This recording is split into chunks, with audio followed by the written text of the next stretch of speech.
This is your reality check.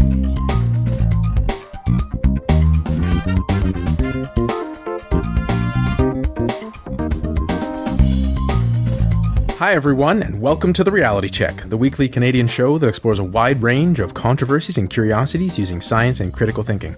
This is the show for January 2nd, 2018, and I'm your host, Darren McKee. With me, as usual, are Adam Gardner. What's up, Cuboids? Christina Roach. Hey, Checkers. And producer Pat. Happy New Year, everyone. And our first show of 2018, we have a bit of a different show for you. We're going to look back and look forward. Pat is going to give us a game, 2017 in review, and then we're going to talk about predictions we have for 2018. But first, Adam is going to lead the panelists through a look back at their favorite segments over the past year. We like to do this every year. You know, we have so many great shows and so many great segments. They're all good, and you should obviously listen to them all. But we like to look back at which ones in particular we liked. So the first category I wanted to mention was a segment that surprised you or changed your mind. Often on the show, we talk about topics in the skeptical world that are kind of not all that surprising, but every once in a while, one really takes us by surprise. For me, there was the segment that Darren did on the implicit association test. Now, this was something that I had previously believed, but not only believed, but I really sort of formed my worldview around this idea. And it's that, like, it's all about subtleties. It's all about your subconscious biases and things like that. So when he kind of took this idea and turned it on its head, this really changed the way I thought about a lot of things. It really surprised me. I'd taken that test myself online and tried to think about what it meant. And so that was good coverage. And it really kind of looks at how a lot of things in the world of psychology aren't what we have been told they are. So Darren gets my vote as well. The segment that he did on wine tasting bias on 458, the idea that so-called experts are fooled into thinking that white wine is red wine by changing the color, I thought was fascinating. Oh, yeah. Me too. That was one of the ones I was thinking about. But I went with episode 470 in Chroma Glasses, which is a segment that Adam did because I had recently seen the video that he touches upon, which is someone who's colorblind puts on the glasses and can see a whole new world. It's a very, very touching video. And I was quite surprised to learn that these glasses don't work like you think they do. So I was a little bit fooled myself. So I thought that was a really great segment that actually opened my eyes a little bit. Thanks for the love, panelists. The implicit association one also taught me something. Yeah. But the one that jumped out to me was Pat's segment on 452 about Mount Everest being the tallest mountain. Yeah. And why it was interesting is that for years I've said to other people, what's the tallest mountain before Mount Everest was discovered? And they go like, I don't know. And you're like, well, it was still Mount Everest. It just wasn't discovered yet. It's kind of an annoying question. And I knew, depending on if you look at, the elevation and the sea level and this and that, and I also knew the Earth isn't perfectly round as a sphere. It's an oblate spheroid. It bulges. But what I didn't realize is that depending on where you are on that bulge, there is a mountain. I think it was in Brazil that was even taller. And that I thought was really interesting because it brought a new angle to something I thought I already understood. Yeah. So another idea, besides segments that others presented, were there any segments that you guys did yourselves that you really learned a lot from that really changed your mind about something? I can go first. As I just said, the implicit association test in episode 442, which Adam already mentioned, I just mentioned, it was something that I also thought was fully legit, well-researched, had a lot of background support for it, and it turns out, at least for the race implicit association test, it did not. And I still think about that today, because I know people take this test online, or in school, or even in workplaces, like, oh, look, they've learned something about themselves, and they've learned they should be better critical thinkers. So I have to do the same thing as Darren just did. So for me, educational was the segment I did on whether or not Everest was the tallest mountain. Because I thought I knew the answer and that I would just present it as like a simple myth, but it ended up being a lot more complicated and interesting. Mm-hmm. For me, it was a segment I did on menstrual synchrony on episode 434. That's a well-held notion that women who live or work closely together have menstrual cycles or periods that start to sync up. And this is something since from day one when I got my period that I've believed in or thought there was some credence. I mean, I'm talking we're talking a long time ago now. Sure. But it was also interesting to see that there's a lot of research in this field and that it's just come up short. So that was one that was interesting to me, and it ended up being more meaty than I expected it to be. So. A favorite category of mine is segments you thought to be funny. A recent segment that Darren did on the #1 fake restaurant in London, I thought was hilarious. The whole story was very amazing. I mean, Adam's going to win this every year for me. So for me, it was a segment that he did titled, "Can You Have Your Cake and Eat It Too?" on episode 434.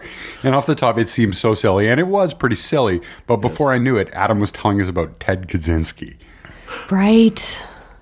For me, it has to be episode 452, the Avril Lavigne death conspiracy, which was a segment Adam did that was also highlighted and played on CBC's podcast playlist. So yeah, that one was pretty fun. If you guys haven't heard it, I highly recommend going back and listening to it. I had a lot of fun. Preparing that one too. Yeah. I certainly have been amused by various segments of various people over the year, and not to be too self-indulgent, but Pat's Name That Darren edition on 462 was for some reason I found it especially amusing, because I believe I was in California. I think I was traveling in between perhaps San Mateo and Berkeley on a train. I'm like, what's this? And then just to hear the questions, which were a delight, and then hearing everyone's reactions to it, I found it very, very amusing. So... Now, next is our general favorites. So we like to pick one for each host. So from Christina's segments, episode 441, school buses and seatbelts. A lot of stuff I didn't really realize, didn't really think about, and a lot of that is just very basic skeptical ideas. You know, people want things to be done even though they're already safer and things like that. Just an odd way of thinking about the world. From that same episode, Pat did the segment Nintendo Switch and Flavor Tripping, where I basically learned that Nintendo Switch game cartridges tasted really gross. And then when I got my Nintendo Switch, of course, I took a short video, tasted it. And it was absolutely true. It was disgusting. And I think I put that on our Twitter feed somewhere. You did. And from Darren, there was episode 446 as Fearless Girl Bull. I hadn't really heard any of the details of that story. I just heard, here's this great statue that everyone's getting behind, and that it was a little more complicated, and that there was more to the story. But then beyond that, there's this idea that art is what you see in it, and that there's different interpretations, and there was a lot to that. And then there were further developments on that story that came about later. But that was a really weird one to me. So I feel like I'm repeating some of the things that have already been said, but Adam's segment in Chroma Glasses, because I'd seen the videos, I had taken them at face value, there was a lot more to it. Yeah. Christina's segment on whether or not music can calm your canine, because it's something I had wondered about for a while, but I just hadn't got around to researching. And Darren's segment on Fearless Girl statue on 446, because it was an interesting story about a bunch of people interpreting something one way, even if the artist meant it a different way. Yeah. Well, I'm going to start off with Darren, and surprise, surprise, Fearless Girl. Oh, wow, it's the hit. Yeah. Well, I mean, for those who really don't know the backstory, the statue facing the charging bull in the financial district of New York was commissioned by an investment fund.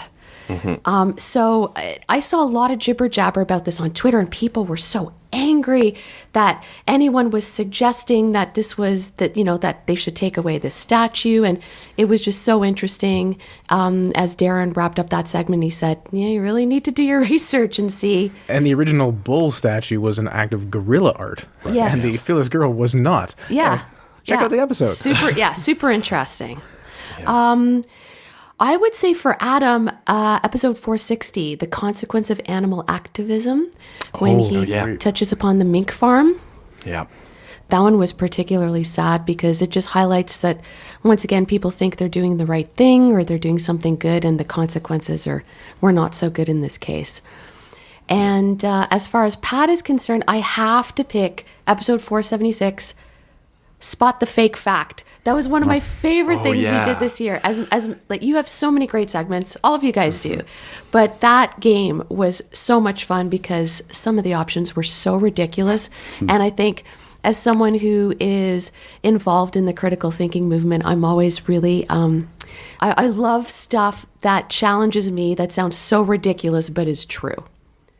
Christine and I have similar preferences. So for Adam, it really was the mink farm. That was the one that I liked the most. As you know, I'm a fan of effective altruism, perhaps if you listen to the show.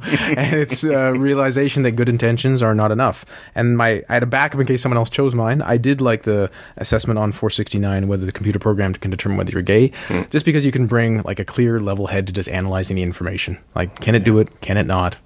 And just getting to the point. And for Pat, Spot the Fake, 476. It was just so interesting. There was so much to learn that I didn't retain almost any of it. As a backup there, 453, Sugar in the Gas Tank. This was one of those like, oh yeah, well that's always a problem. You're like, well, as long as it's not much sugar, it probably isn't. You're like, oh, that's interesting. Don't follow that advice though. And then for Christina, I was thinking of the Matilda effect in 452 about women being underappreciated. I also just saw Hidden Figures, which is an excellent movie. Oh yeah. But then I remembered you did 437, which was movie myths. And it's a lot of things that happen in movies that we think are true because we've seen them in movies and they're not. From chloroform to various other things, it just shows like, oh yes, that's not really what would happen in the real world. Beyond our hosts, we had a lot of guests on and they had some pretty fantastic segments. Jim Davies was on to talk about emotions you don't feel. Elon came back for a segment on the sophomore slump. And Dallas Card came in to talk about biased algorithms, which was very interesting. We also had Britt Ray on for a 2-part interview about her book Rise of the Necrofauna, about resurrecting extinct species. And there was the short clip on the SGEM Hangout with Ken Milne and Jen Gunter. And we also had allergy doc Dave Stukas on for an interview, a 2-part interview. We also had a few repeat guests on. Barry Panas was on twice for the physics of Zelda. Now this was a question I had asked him, expecting a very straightforward answer, and the one he gave me was very next level, and I was very impressed with that. And he was also on to talk about perceptions of force, very controversial, and we got a lot of emails on that one, but that was a great segment. Stuart Roberts was on the most. He was on for a segment on solar flares versus Earth's magnetic field. He hosted a game of Name That, Powers of 10 edition, and he also did some Ask an Astronomer where we asked him some questions and he gave us some answers. And most recently he was on to talk about habitable zones in our solar system, in other solar systems in the galaxy, and he really unpacked that question on a level that I didn't really expect. So all of those guests were great and all those segments are always wonderful, and it's always great to have people on the show, and thank you to all of them. Yeah, thanks so much. Although we do have to call Stuart the 5th Beatle of the reality check, I think. I kind of see him as Yoko, depending on how things go. You can write in, Stu, at info@trcpodcast.com. And so hopefully Stuart will be on again soon. I know that Barry will be on very soon, and there's some discussion about Ken Milne coming on again soon. So hopefully those guys will all continue to come back. Hopefully I can get Mr. Tim Caulfield. We had a back and forth, hint. and he's very interested in coming on the show as well, and we are very interested to have him. So I'll be pursuing that in the new year. Great. I just want to highlight that I appreciated 465 became a hurricane-themed show. We had all 3 segments dealt with hurricanes. And I just thought this was interesting because we don't usually plan the show that far out. Like, it's not like in a month we know exactly what we're doing. We have some sense maybe a week ahead or a couple days ahead or when we look at the doc before we record what everyone else is doing. And this one was a minor bit of coordination as well as just some serendipitous alignment. They ended up having a usefully informative show all about hurricanes.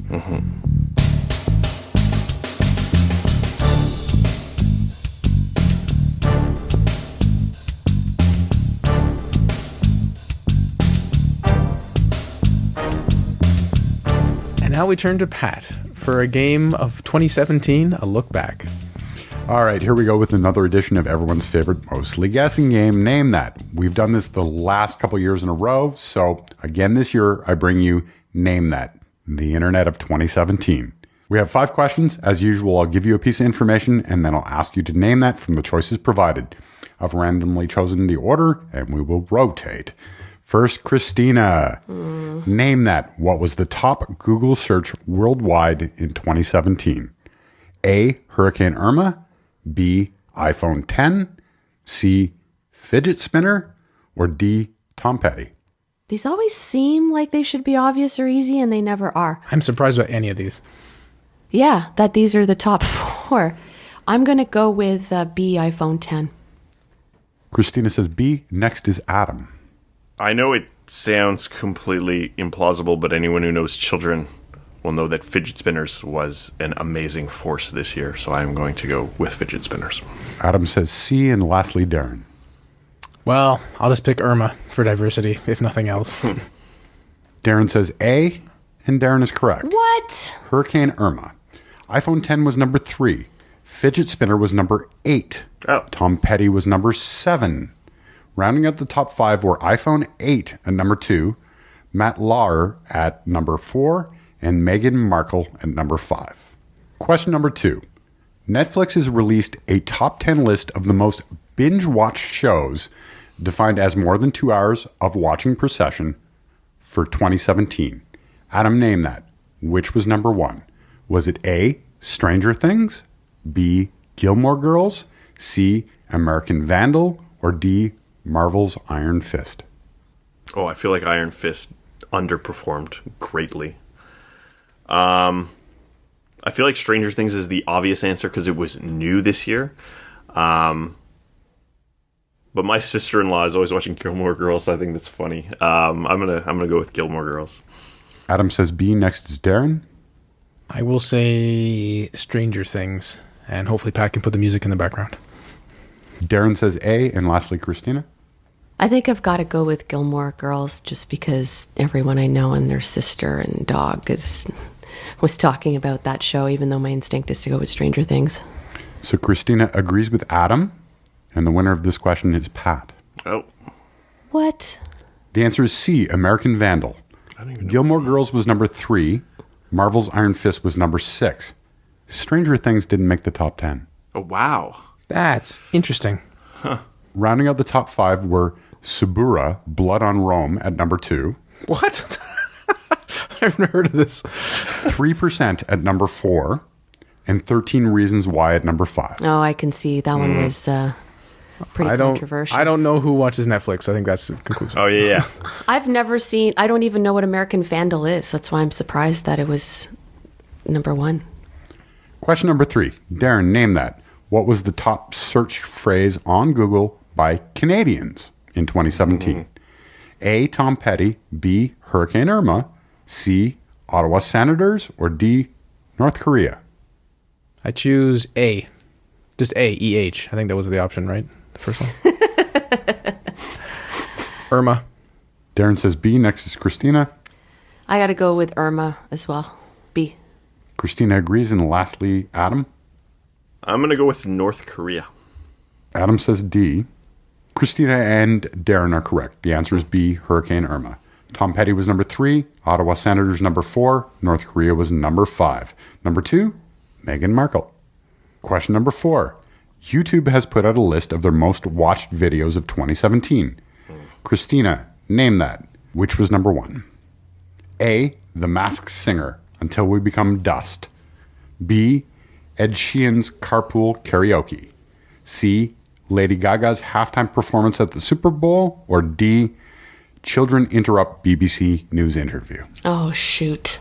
I don't know what the first one. Can you repeat the first one? It's called The Masked Singer, Until We Become Dust. Okay. I'm going to go with the BBC guy, D. Christina says D. Next is Adam. I just was waiting for you to say Despacito, so I was barely even listening to the other names. I'm going to go with Ed Sheeran because I feel like his song plays on the radio far too much. And lastly, Darren.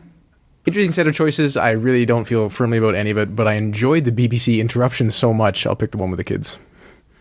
Yeah, that's probably my favorite video, but the winner is Pat. The answer is A, The Masked Singer. This is a popular singing competition in Asia. This particular video of the show has more than 181 million views. I haven't heard of this. Ed Sheeran Carpool Karaoke is number 5. Lady Gaga is number 6. And then Children Interrupt BBC Interview is number 10.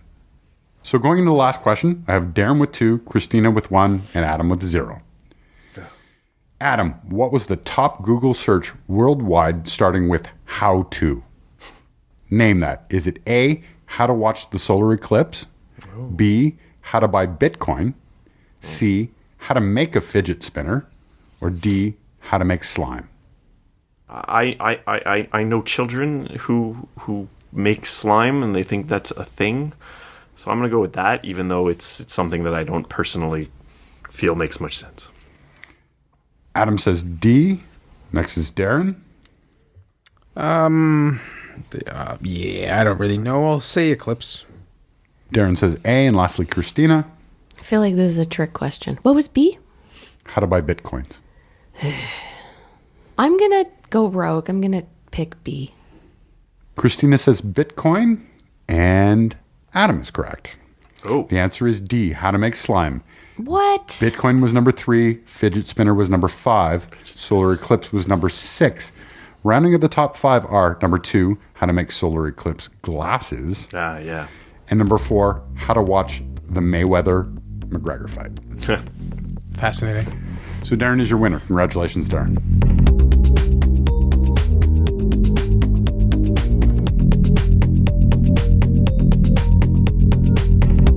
In our final segment of this inaugural show of 2018, we're going to do our predictions. Adam will start with a look back at what we did last year and how we did, and then we're going to have some predictions for this year. And the main purpose of these segments is to highlight the inherent difficulty of making predictions and trying to also remind people that even if someone's really confident, it doesn't mean you should listen to them.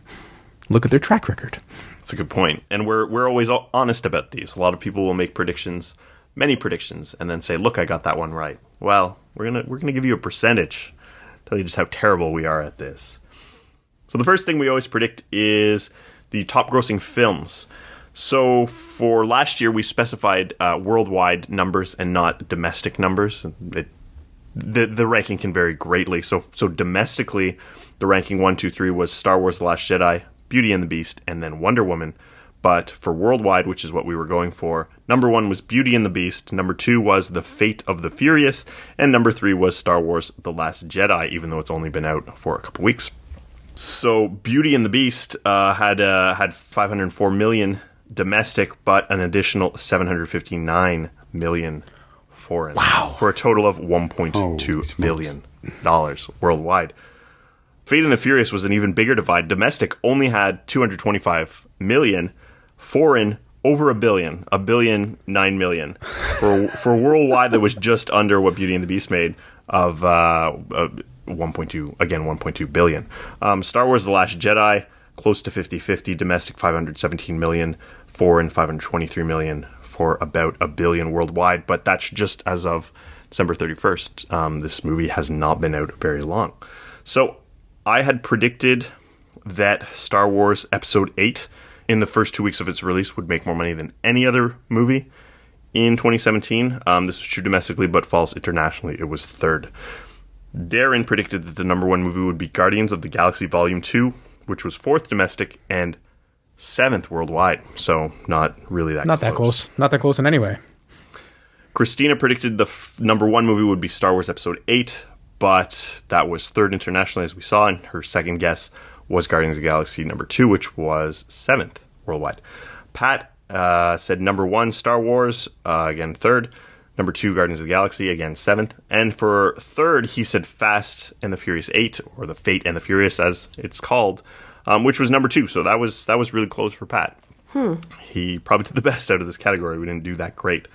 So it was number 10 domestic. It actually didn't do that well domestically, but number 2 worldwide, and it really broke a bunch of records, like top opening weekend worldwide ever and things like that.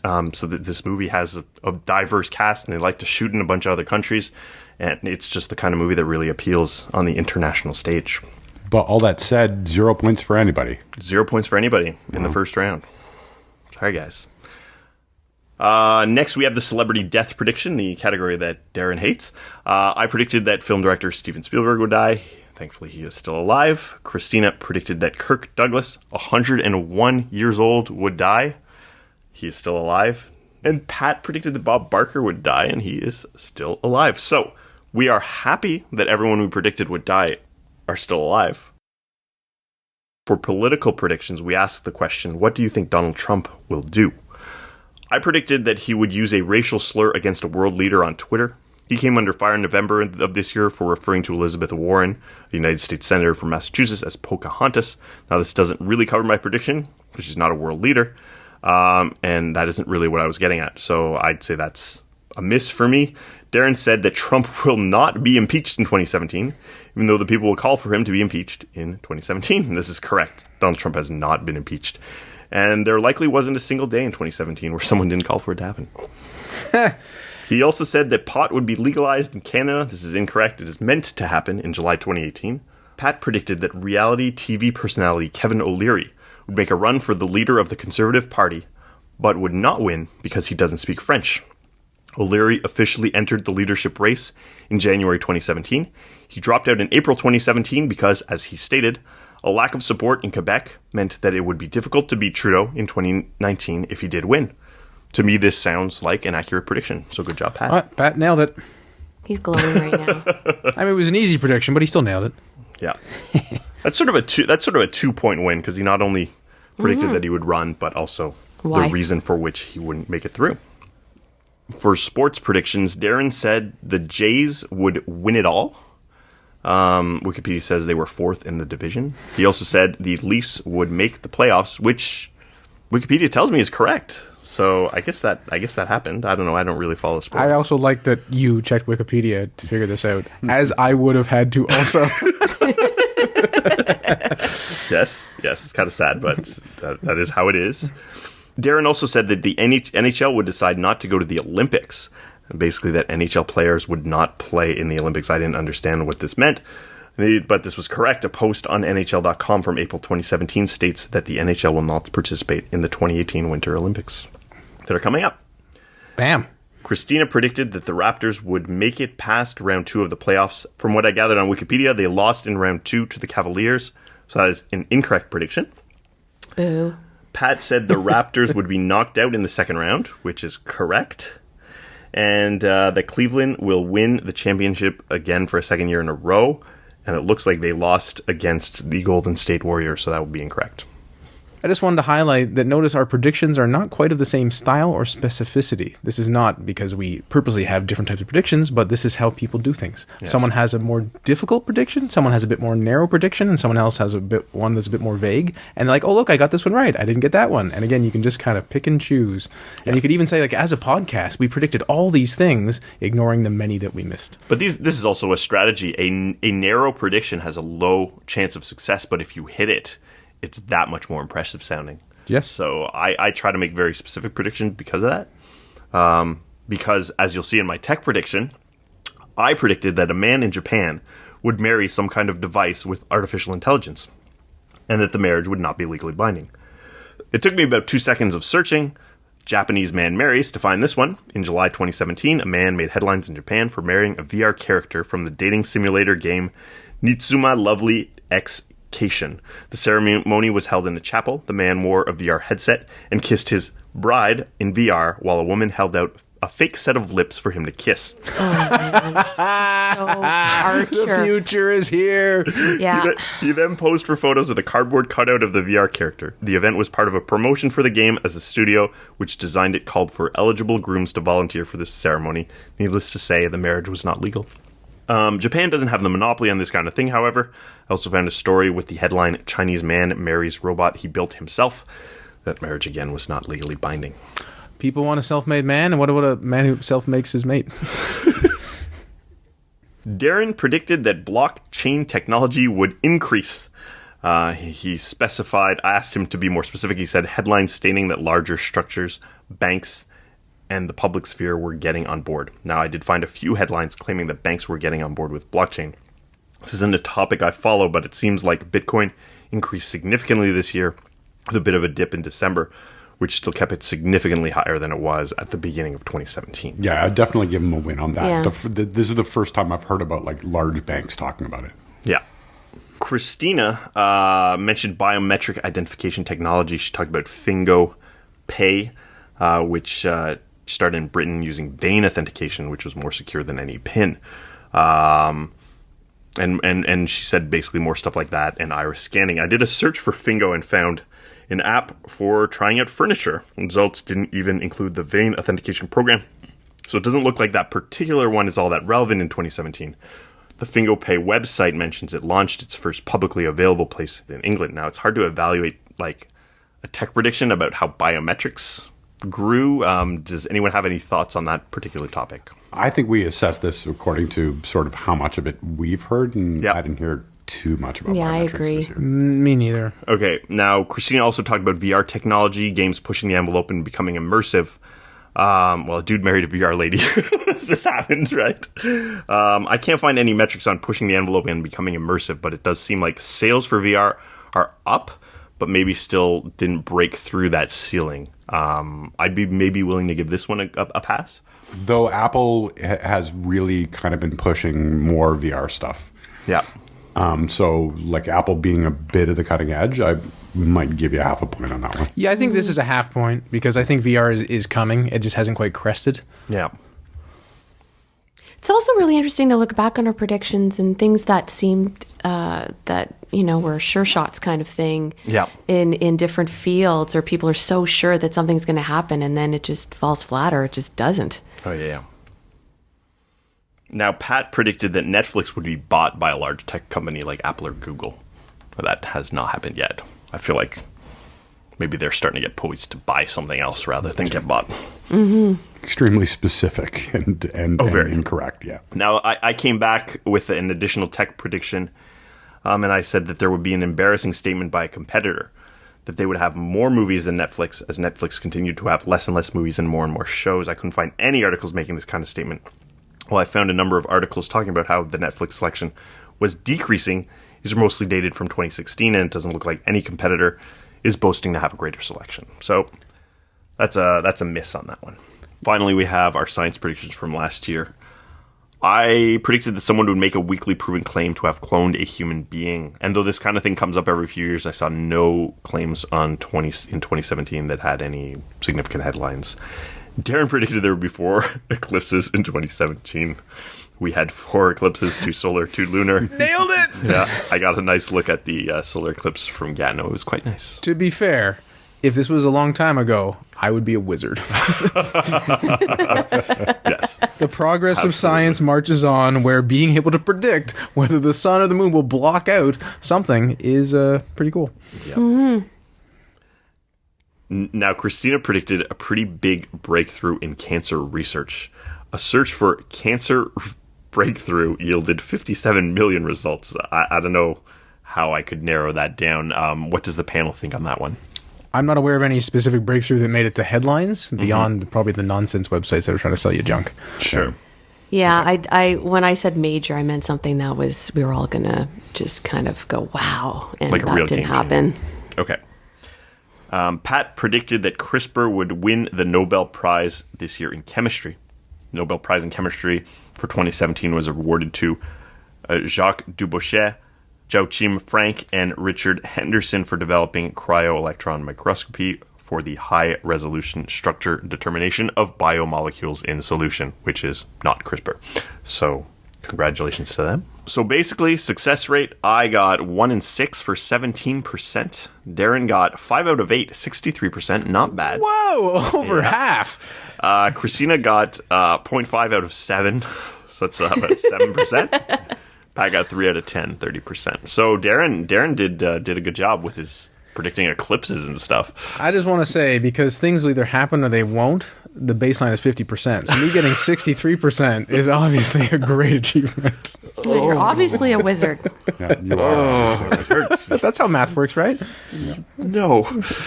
All right, so for our predictions for next year, top grossing films, and we agreed this year to talk about worldwide numbers again. I think this works better, though they're going to be drastically different results.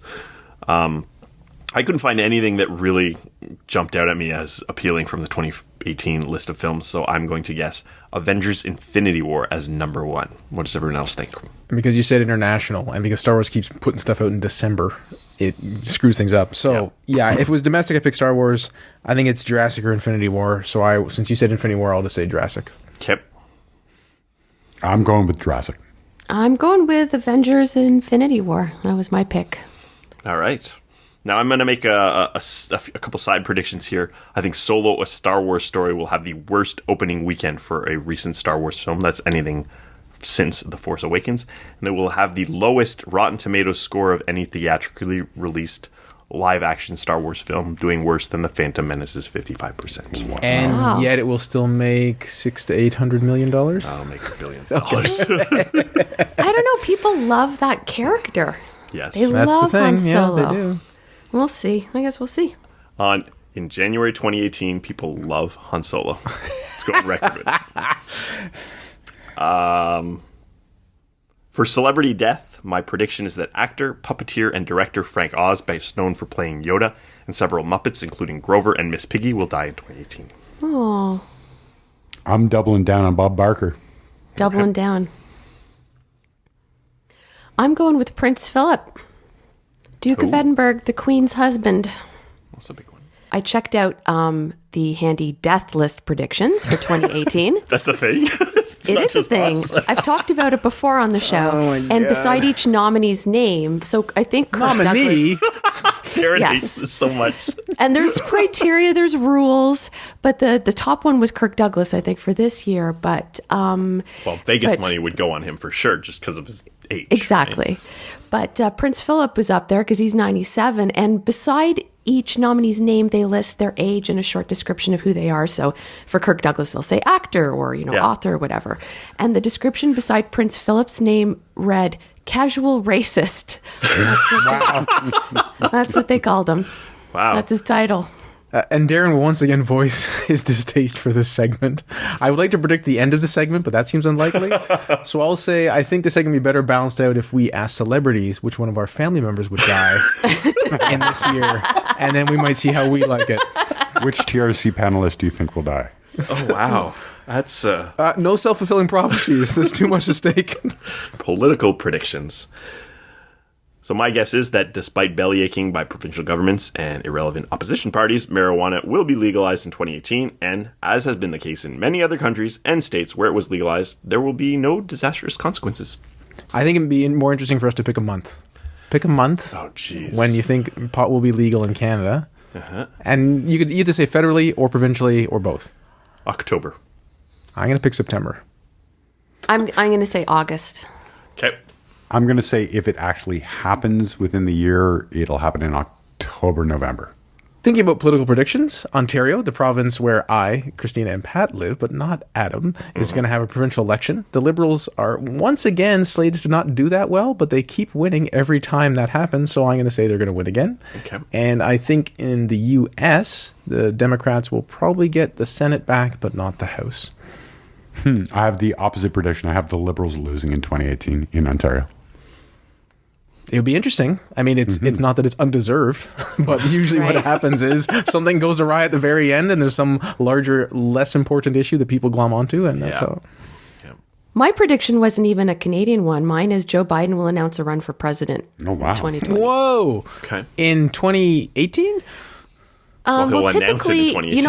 I did a little bit of looking into this. A lot of candidates do announce as soon as like a couple of years, like a year and a few months ahead of time. So, I'm saying he's gonna give a very clear indication this year of whether or not he's going to put his hat in the race. I definitely do not believe that, because the clear indication is I'm forming a committee to explore whether I will explore being someone who runs for president. So Darren thinks he's going to be Biden this time. Adam was so happy about that. I could see his face. I'm like, something's up. We need a boom there, producer Pat. Sports predictions. Does anyone have any predictions related to the 2018 Winter Olympics that are coming up? I do. I say that the Canadian women's hockey team will win silver. Oh, As much as I'm rooting for the Canadian women's national hockey team, I think the U.S. women's national hockey team have a fire under their skates and that they're going to win. So I don't know if you guys know the backstory. The U.S. women's national hockey team fought earlier this year for equal pay and fair treatment. They were literally being paid $6,000 a year, $1,000 a month, which is ridiculous considering what the male teams were making. And they won. They said they were going to boycott the World Championships. And it worked, and they fought for and got a livable wage, which is reportedly about $70,000 a year. Good for them. that's good.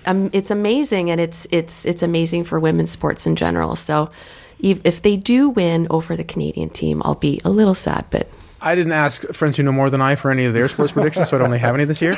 But I will say regarding the Olympics, whenever the medal count starts to occur, people will bicker about whether it's the right way to do it. And then I'll mention, you should listen to the podcast segment I did, which looks at proportionality and other means. And that's my main prediction for the Winter Olympics. Any other sports predictions? Yeah, that we'll see another Cavaliers-Warriors final, and Golden State will win again this year. Okay. My homeboys, the national soccer team of Portugal, will reach the final round in the FIFA World Cup. Just a reminder, they won the Euro Cup just a couple years ago. Just a reminder. So if they win or lose in that final round, your prediction will be correct. They will reach the final round, yeah. Okay. I also predict I will have heart palpitations watching the game, and that Pat will tell me to stop yelling at the TV. And I'm pretty sure those two parts of the prediction will come true.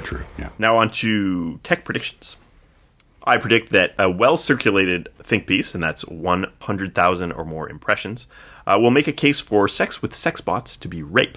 The author of this piece will not have considered their significantly more computationally advanced laptop or personal computer to have been an unwilling slave in writing the piece. So that's interesting. And you said 100,000 impressions, meaning likes and shares? Well, meaning it depends. Either Facebook likes or Twitter shares or retweets or whatever it is. I think the numbers are important because I'm pretty sure someone's already written that somewhere. Okay. You can just imagine it. Like, there's enough academic literature out there that someone's written something similar. It's just whether something crests. Yes, that's what it needs to be. Also, 100,000 out of millions and millions of people.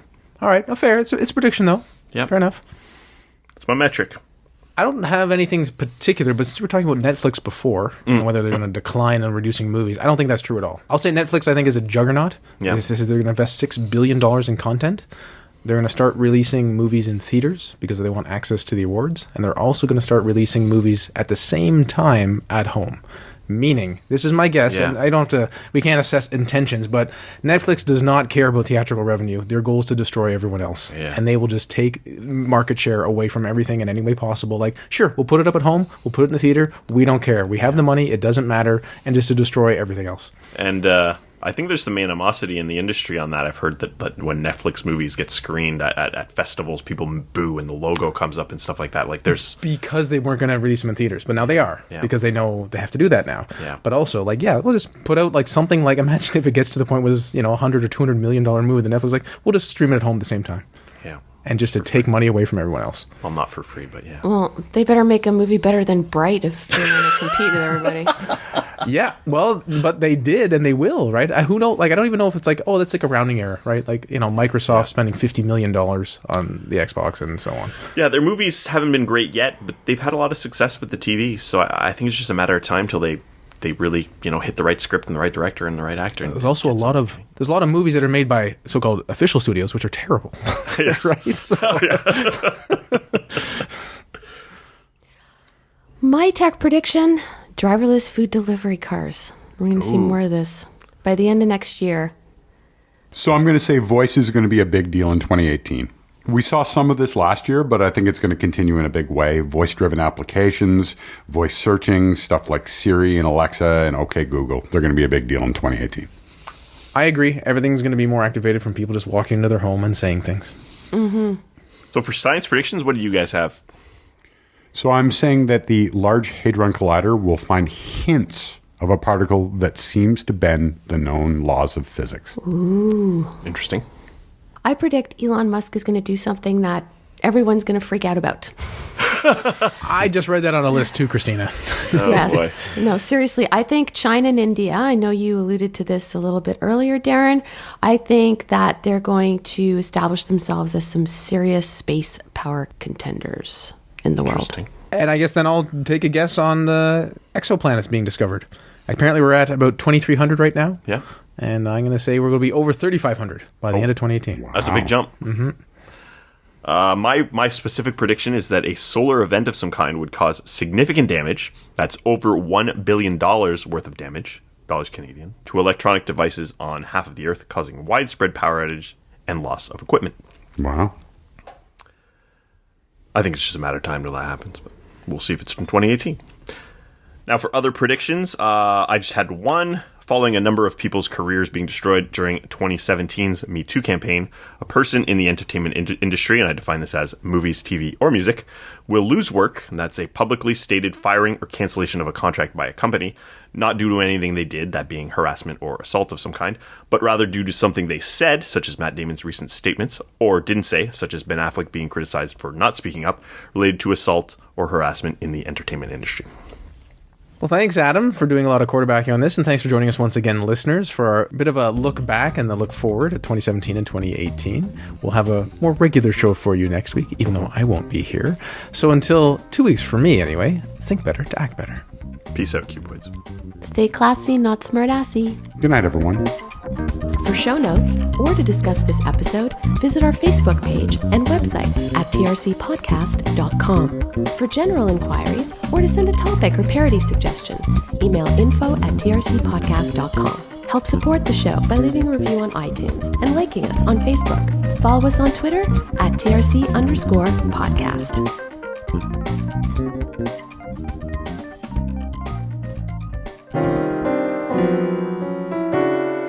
Takes. Well, as I just said, I can finish that up again. Sorry, I can touch back up. Let me speak better this year. So that was right. Wikipedia was correct. You are correct. So Wikipedia was correct. That's pretty funny. If we've learned anything in 2018, is that Wikipedia Wikipedia is correct. I think we need your bit more specificity on more of a thing. I feel like it happening in Canada is probably We going to be need a more legislative nightmare. specificity from Mr. 4 Eclipses. Hey, I could have told you the exact time of those eclipses, Pat. With a quick Wikipedia search. Yes, of course.